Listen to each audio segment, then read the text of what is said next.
Hello, ladies and gentlemen, HOLLOWTIDE here, and today we're going to have a difficult, uncomfortable conversation, I think, about the latest update for Halo Infinite, the Blue Team operation, and kind of how it is overshadowing what good was added to the game, even though that I think this is an important thing to talk about. I've seen other people make YouTube videos, making tweets and stuff like that, and I wanted to take a day to get my thoughts around the situation, I wanted to see both sides. I want to see what people were thinking and try to form my own opinion about it. And that is about the new $40 armor bundle, the Blue Team bundle, and it's caused some disruption amongst the community. So for those who don't know, that bundle includes armor for Linda, Chief, and Fred, and it's got other extra stuff in it like effects and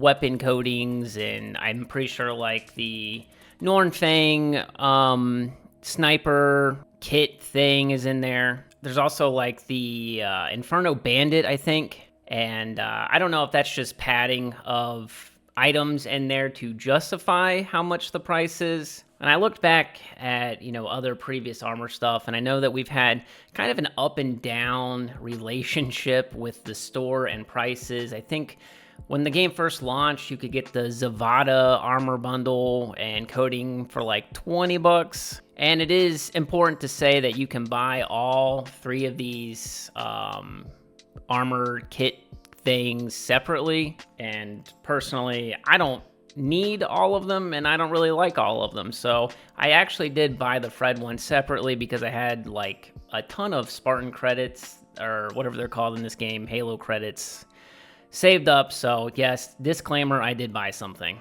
Now, it's not all of the Blue Team armor set because Kelly's stuff was in the Battle Pass, and I think you need to spend an extra $5 for the Premium Pass if you want the coating that comes with it. And there's been a lot of people comparing this $40 bundle to, like the cost of the Master Chief Collection or the cost of Halo 5. I think personally that the price of the bundle is actually inflated because it does include those items that aren't really a part of Blue Team. So I think that if they would have taken that out and put them in their own bundle and lowered the price, I think people would have been more receptive. And the thing is like, you can look at other games out there, other live service games with their stores and their cosmetics and be like, well, Valorant has like a $500 kit and Fortnite costs however much Fortnite costs. But the thing is Halo Infinite is a 3-year-old game that has basically been sunset, and I don't think that charging $40 for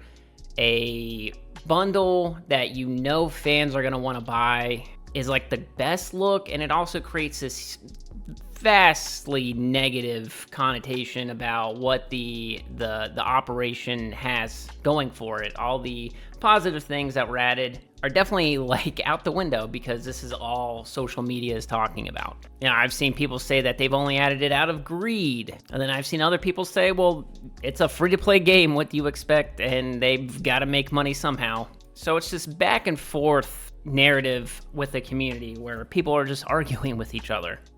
It's also weird because I'm pretty sure like wasn't Kelly's armor in the last Battle Pass too? I don't know.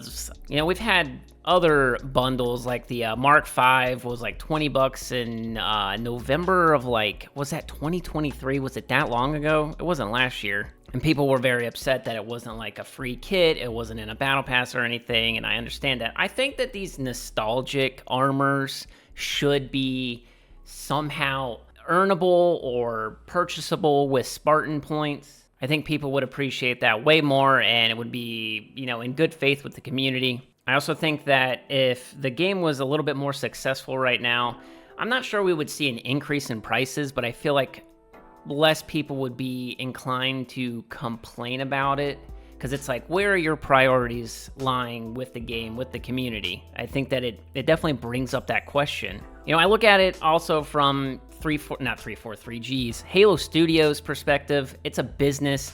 They need to generate money and revenue to, fund future endeavors and things like that to keep people working on Halo Infinite and stuff like that. And I don't know if this is like a way for whoever's in charge of like marketing and the business strategy side of things to test player tolerance again to see what people are willing to pay for.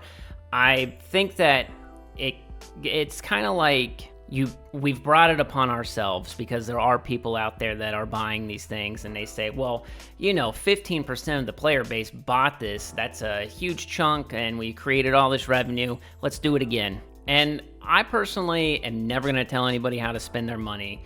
It's you work for it, or you get an allowance from your parents. I don't know.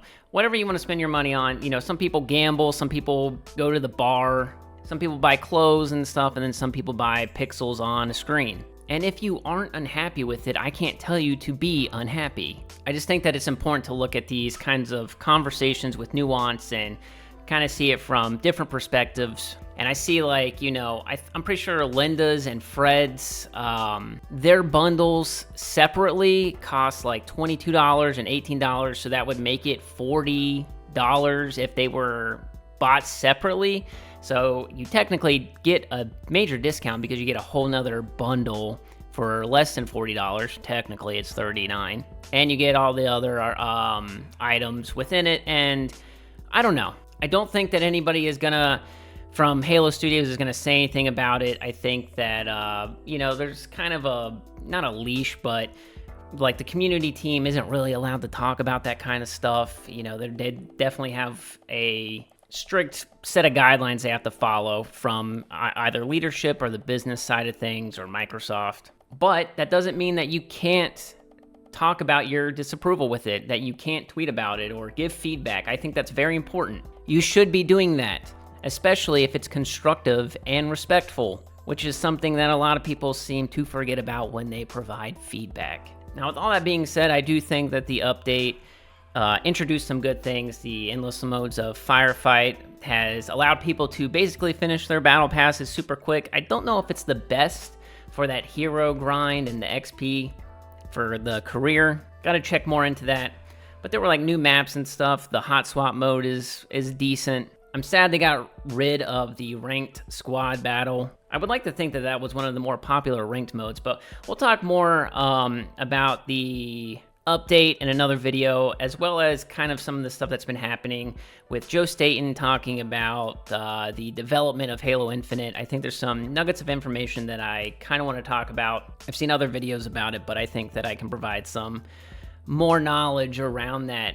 But that's going to do it for the video, ladies and gentlemen. If you enjoyed, please, please, please leave a like on the video. If you're new to the channel and you love Halo content, make sure you subscribe. I could be your third favorite Halo YouTuber. If you made it this far in the video, comment down below. Fred is the best member of Blue Team. And I'm really sad that Action Block was sold only for vehicles and not for the armors. It makes me... I have a lot of pain around that. But I will catch you guys around the ring. Peace!